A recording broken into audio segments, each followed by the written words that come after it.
बिहार विशेष के आज के इस लेक्चर में आपका स्वागत है। आज हम मगध के उत्कर्ष पर चर्चा करेंगे। पिछले लेक्चर में हमने महाजनपद कालीन बिहार की पूरी विस्तृत चर्चा की कि कौन कौन से 16 महाजनपदों में 3 महाजनपद विशेष रूप से बिहार के लिए महत्वपूर्ण हैं। तो महत्वपूर्ण कहने का मतलब कौन से 3 महाजनपद बिहार में थे। तो इसके लिए डिस्क्रिप्शन में मैंने लिंक दे रखा है, आप महाजनपदी कालीन बिहार की ये जो वीडियो है उसको देख सकते हैं। उसमें आपके कुछ कॉन्सेप्ट क्लियर हो जाएंगे। उसके बाद आज हम चर्चा करेंगे कि उसमें जो 3 महाजनपद थे बिहार के, उसमें सबसे प्रमुख बनकर उभरा मगध। मगध सबसे प्रमुख बनकर उभरा। उसकी पृष्ठभूमि, दरअसल भौगोलिक पृष्ठभूमि इसके लिए बहुत बड़ा कारक बनी। भौगोलिक पृष्ठभूमि, एक तो मगध सोन और गंगा नदी के मिलन पर स्थित था, जहां पे उपजाऊ भूमि मिली, कृषि बड़ी उन्नत हुई। दूसरी तरफ गया और पटना के जो क्षेत्र थे मगध में, जो वर्तमान में सम्मिलित है, यहाँ पे जंगल बहुतायत में पाए जाते थे, लकड़ियां आसानी से मिल गई, इसके अलावा हाथी बड़े आसानी से मिल गए। तो इसी में बिंबिसार पहला शासक था जिसने हाथी को यानी हाथियों को अपनी सेना में सबसे पहली बार रखा था। तो आइए दोस्तों, आज हम सबसे पहले देखते हैं इस मगध के उत्कर्ष में सबसे पहला और प्रमाणिक जो हमारा साम्राज्य रहा है वो है हर्यंक वंश। तो इस हर्यंक वंश में 545 से 412 ईसा पूर्व तक ये हर्यंक वंश रहा है। संस्थापक इसका बिंबिसार था। बिंबिसार जो कि 545 से 492 ईसा पूर्व तक शासन किया। बिंबिसार ने अपनी राजधानी गिरिव्रज को बनाई। इसी गिरिव्रज को इसने थोड़ा सा नया रूप दिया और इसे राजगृह के रूप में, नाम के रूप में परिवर्तित कर दिया। यानी मगध की प्रारंभिक राजधानी क्या थी? गिरिव्रज। राजगृह रहे तो उसे भी आप ऑप्शन में सही कर सकते हैं। बिंबिसार ने वैवाहिक नीति के द्वारा अपने साम्राज्य का विस्तार करने की योजना बनाई, जिसमें सबसे पहले कोशल, वैशाली और पंजाब यानी मध्य देश के साथ वैवाहिक संबंध स्थापित किए। जिसमें सबसे पहले इसने कोशल नरेश प्रसेनजीत की बहन महाकोशला से विवाह किया, जिसके बाद इसे दहेज स्वरूप काशी प्राप्त हो गया। दूसरा विवाह इसने लिच्छवी शासक चेटक की पुत्री चेलन्ना, किसी किसी स्रोत में चेलना भी होगा, तो चेलन्ना से किया, जो कि महावीर स्वामी के मामा की पुत्री थी। बिंबिसार प्रारंभ में जैन धर्मावलंबी था, इसके बारे में भी हम लोग देखेंगे। तीसरा विवाह मध्य देश यानी पंजाब की राजकुमारी क्षेमा से किया। तो ये 3 विवाह करके अपनी साम्राज्य की सीमा को इसने बढ़ाया। इसके बाद बिंबिसार का एक राजवैद्य था जीवक, जो कि बिंबिसार और आम्रपाली की जो नर्तकी आम्रपाली थी, वैशाली की नगर वधु भी इसे कहा जाता था, इनके संयोग से ये पैदा हुआ था। तो जीवक को अवंत यानी उज्जैन के राजा चंद्रप्रद्योत के पास भेजा था। इस तरीके से अवंत के साथ भी मैत्रीपूर्ण संबंध बिंबिसार ने स्थापित किए। इसके बाद यह महात्मा बुद्ध का मित्र भी था बिंबिसार। प्रारंभ में यह जैन धर्मावलंबी था, लेकिन इसी के समय गौतम बुद्ध को गया में ज्ञान की प्राप्ति हुई। ज्ञान की प्राप्ति के बाद गौतम बुद्ध बनारस यानी वाराणसी चले गए। वहां उन्होंने बुद्ध बौद्ध संघ की स्थापना की और बौद्ध संघ के माध्यम द्वारा बौद्ध धर्म का प्रचार दूर दूर तक किया गया, जिसके बाद बिंबिसार ने भी बौद्ध धर्म ग्रहण कर लिया। पहला शासक जिसने स्थायी सेना रखी कौन था? बिंबिसार था। यही कारण है कि बिंबिसार को सेड़ी भी कहा जाता है, सेड़ी। इसके अलावा अंग पर विजय भी इसने की, यानी अंग प्रदेश पर बिंबिसार ने विजय प्राप्त की, इसे अपने प्रदेश में मिलाया और वहां पे अपने पुत्र अजातशत्रु को उपराज्यपाल वहां का बनाया। अजातशत्रु को कुड़ित भी कहा जाता है।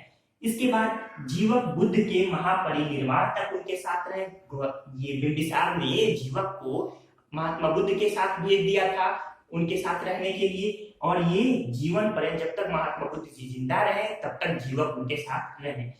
काश्यप संहिता नामक एक पुस्तक लिखी थी जीवक ने।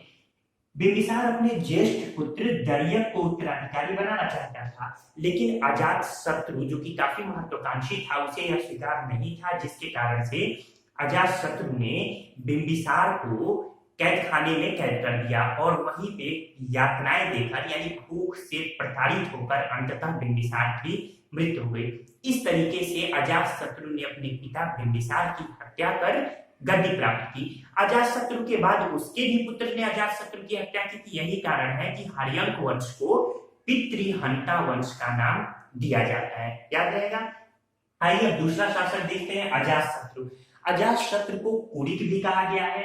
492 से 460 ईसा पूर्व तक ये शासक रहा। बिंबिसार की हत्या के कारण प्रसेनजीत ने अब ये जो काशी मिला था बिंबिसार को, इसे वापस ले लिया, जिसके बाद मगध और कौशल में युद्ध छिड़ गया। अंततः माना जाता है कि पहले युद्ध में अजातशत्रु विजय हुआ, फिर दूसरे युद्ध में अजातशत्रु की पराजय हुई। लेकिन प्रसेनजीत ने, चूंकि प्रसेनजीत की बहन का विवाह हुआ था इसके पिता के साथ, इसलिए अजातशत्रु को क्षमा कर दिया और अपनी पुत्री का विवाह अजातशत्रु से कर दिया। तो ये बौद्ध स्रोतों के अनुसार ये कहानी हमारे सामने आती है। तो प्रसेनजीत ने अपनी पुत्री वाजिया का विवाह अजातशत्रु से कर दिया। इस प्रकार पुनः काशी पर अजातशत्रु का अधिकार हो गया। मगध व वैशाली में 16 वर्षों तक जो युद्ध चला है, यह अजातशत्रु के समय की बड़ी महत्वपूर्ण घटना है। इसमें इसने 2 प्रक्षेपास्त्रों का प्रयोग किया है अजातशत्रु ने पहली बार, पूछा जाता है। एक महाशिला कंटक, दूसरा रथ मूसल। तो ये दोनों याद रखिएगा कि महाशिला कंटक और रथ मूसल अस्त्रों का प्रयोग किसने सबसे पहले किया था, तो ये दोनों प्रक्षेपास्त्र यानी हाथ से फेंकने वाले अस्त्र हैं, तो अजातशत्रु ने किया था। एक कहानी यहाँ पे है कि अजातशत्रु ये युद्ध का कारण क्या रहा मगध और वैशाली में। कई कारण माने गए, लेकिन जो प्रमाणिक कारण माना गया है, तो अजातशत्रु के 2 सौतेले भाई हल और बेहल, जिनको बिंबिसार ने एक अपना प्रिय हाथी और बहुत सारे हीरा दिया था, तो ये हल और बेहल अपने नाना चेतक के पास रहा करते थे। अब इसी को प्राप्त करने के लिए अजातशत्रु ने मगध पर आक्रमण किया। काफी भीषण युद्ध हुआ, अंततः चेतक पराजित हुआ। इस युद्ध के पश्चात एक महत्वपूर्ण घटना है कि इस युद्ध के पश्चात जो बौद्ध धर्म से ही एक यूं कहिए कि प्रभावित संप्रदाय था, आजीवक संप्रदाय, उनके संस्थापक मक्खली गोसाल। कौन थे आजीवक संप्रदाय के संस्थापक? मक्खली गोसाल। तो इनकी मृत्यु हो गई। इसी समय इस युद्ध के बाद हल व बेहल ने जैन धर्म ग्रहण कर लिया। ये प्रवज्जा लेकर यानी संन्यास लेकर जैन धर्म ग्रहण कर लिया। इसके बाद से अजातशत्रु ने काशी, कौशल, वैशाली इन पर भी विजय प्राप्त की। मल्लों के साथ युद्ध भी अजातशत्रु के समय की बड़ी महत्वपूर्ण घटना रही। मल्लों के साथ युद्ध से ये हुआ, मल्ल यानी कुशीनगर, कुशीनारा, जो पूर्वी उत्तर प्रदेश का बाहुल्य एरिया था, वो अब अजातशत्रु यानी मगध के साम्राज्य का हिस्सा बन गया, जिससे अजातशत्रु का प्रभुत्व और बढ़ गया। इसके बाद से प्रारंभ में अजातशत्रु भी जैन था, लेकिन बाद में बौद्ध हो गया। इसके अलावा अवंती पर भी अजातशत्रु ने आक्रमण किया था, हालांकि अवंती को विजित नहीं कर सका था। पहली बौद्ध संगीति 483 ईस्वी में अजातशत्रु के समय हुई थी। अजातशत्रु के शासन के 8वें वर्ष महात्मा बुद्ध की मृत्यु हो गई। जब महात्मा बुद्ध की मृत्यु हुई 483 ईसा पूर्व, उसी समय पहली बौद्ध संगीति हुई थी। तो यहाँ देख लीजिए, राजगीर की वैभार पहाड़ी की सप्तपर्णी गुफा में प्रथम बौद्ध संगीति हुई। बुद्ध की शिक्षाओं का सूत्र पिटक और विनय पिटक में संकलन हुआ है। इसमें ये प्रश्न पूछा जाता है, ध्यान रखिएगा कि प्रथम बौद्ध संगीति सूत्र पिटक और विनय पिटक का जो संकलन हुआ ये कब हुआ है, तो प्रथम बौद्ध संगीति में हुआ है। इसके अलावा अजातशत्रु बौद्ध धर्म का ही प्रवर्तक था। इसके लिए एक प्रमाण भी है, जो मध्य प्रदेश में भरूच स्तूप है, उसकी एक वेदिका पर अजातशत्रु द्वारा बुद्ध की स्तुति करते हुए दिखाया गया है। ये 2री शताब्दी ईसा पूर्व का स्तूप माना जाता है। इसके अलावा सोन व गंगा के संगम पर अजातशत्रु ने एक दुर्ग का निर्माण किया था। दरअसल ये जितने इसके काशी, कौशल, वैशाली या फिर अवंती, जितने भी इसके जो शत्रु राष्ट्र थे, यूं कहिए शत्रु देश थे, शत्रु राज्य थे, ये जब भी आक्रमण करना होता था तो गंगा और सोन नदी के इस मुहाने पर बहुत दिनों तक अपना डेरा डाले रहते थे, जिससे सुरक्षा की भावना अब अजातशत्रु ने महसूस की। यही कारण है कि उसने पाटलिपुत्र में यानी जो सोन व गंगा के संगम पर एक दुर्ग का निर्माण कराया था अपने साम्राज्य की सुरक्षा के लिए। इसके अलावा एक महत्वपूर्ण प्रश्न है कि अजातशत्रु का मंत्री कौन था, तो वत्सकार था। तो इस तरीके से ये अजातशत्रु की पूरी भूमिका रही। अजातशत्रु की हत्या करके उसके पुत्र उदयन, जिसको उदयभद्र भी कहा जाता है, उदयन भी कहा जाता है, इसने हरियंक वंश की गद्दी प्राप्त की। 460 से 455 ईसा पूर्व तक ये गद्दी पर बैठा था। पाटलिपुत्र का संस्थापक पूछे किसे माना जाता है तो उदयन को। बड़ा महत्वपूर्ण प्रश्न है। इसने अपनी राजधानी राजगृह से पाटलिपुत्र स्थानांतरित की। तो प्रश्न पूछता है कि किसने अपनी राजधानी पाटलिपुत्र स्थानांतरित की राजगृह से, तो उदयन ने। उदयन जैन धर्मावलंबी था। इसकी माता का नाम पद्यावती था। इसके बाद शासक बनने से पहले यह चंपा का यानी चंपा प्रदेश का उपराज्यपाल था।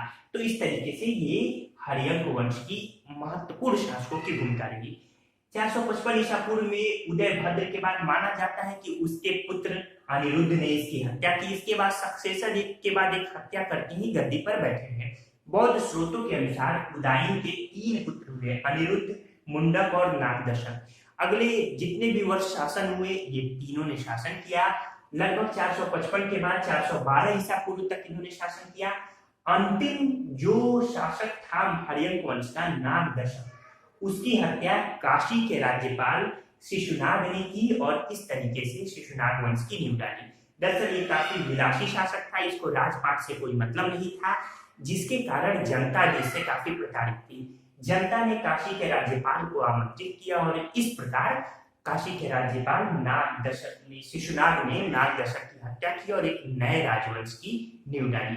तो ये कहानी रही हरियंक वंश की। हरियंक वंश के बाद अब शिशुनाग वंश की नींव पड़ गई, जो कि 412 से 344 ईसा पूर्व तक रही। शिशुनाग वंश में 2 महत्वपूर्ण शासकों का नाम आता है, एक शिशुनाग का और दूसरा उसके पुत्र कालाशोक या काकवर्ण का। पुराणों में कालाशोक को काकवर्ण कहा गया है, जबकि बौद्ध ग्रंथों में कालाशोक कहा गया है। काकवर्ण यानी कौवे के रंग के, यानी कौवे के वर्ण यानी रंग वाला। तो शिशुनाग जो 412 से 394 ईसा पूर्व तक शासक रहा, इसने राजधानी गिरिव्रज स्थापित की थी, लेकिन बाद में इसने अपनी राजधानी वैशाली स्थापित की। यानी शिशुनाग के समय 2 राजधानी बनी थी, एक गिरिव्रज, उसके बाद वैशाली। प्रश्न महत्वपूर्ण है। अवंती पर विजय प्राप्त कर उसे मगध में मिला लिया, ये सबसे महत्वपूर्ण घटना रही शिशुनाग के समय की, तो इसे याद रखिएगा। शिशुनाग के बाद कालाशोक उसका पुत्र शासक बनता है, जो कि 394 से 366 ईस्वी तक शासक रहता है। पाटलिपुत्र को मगध की स्थायी राजधानी बनाने का श्रेय किसे जाता है, अगर ये प्रश्न पूछे तो कालाशोक को। ये भी याद रखिएगा कि शिशुनाग वंश के किस शासक ने पाटलिपुत्र को मगध की स्थायी राजधानी बना दिया। इसके बाद से अब मगध की राजधानी पाटलिपुत्र ही रही, तो कालाशोक ने। कालाशोक के समय ही द्वितीय बौद्ध संगीति आयोजित की गई थी 383 ईसा पूर्व में, जो कि वैशाली में स्थापित आयोजित की गई थी। इस द्वितीय बौद्ध संगीति की एक बड़ा महत्वपूर्ण विशेषता है। जब ये द्वितीय बौद्ध संगीति समाप्त हुई, इसके बाद बौद्ध संघ 2 भागों में बट गया, एक स्थविर में, एक महासांघिक में। तो ये जो स्थविर है और ये जो महासांघिक है, यही बाद में स्थविर हीनयान और महासांघिक महायान कहलाया। देखिए, हीनयान जो बुद्ध के प्राचीन उपदेशों को मानते थे, यानी बुद्ध की बातों को ही मानते थे, वो हीनयानी कहलाए। और जो बुद्ध की अब साहित्यों में विश्वास करने लगे, किताबों में विश्वास करने लगे, इसके अलावा अब नई गौतम बुद्ध की शिक्षाओं को उन्होंने नए तरीके से देखा और संकलित किया, वो खुद को महायान कहा करते थे।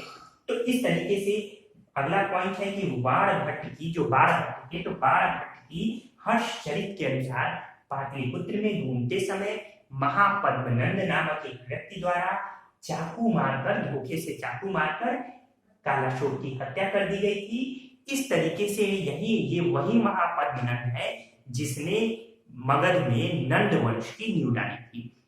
इसके बाद भी ये जो शिशुनाग वंश है कुछ सालों तक चलता रहा और इस वंश का अंतिम शासक नंदीवर्धन माना गया है। माना जाता है कि कालाशोक से लेकर नंदीवर्धन तक, कालाशोक के बाद और नंदीवर्धन तक लगभग 10 शासकों ने अभी मगध पर शासन किया था शिशुनाग वंश से जो संबंध रखते थे।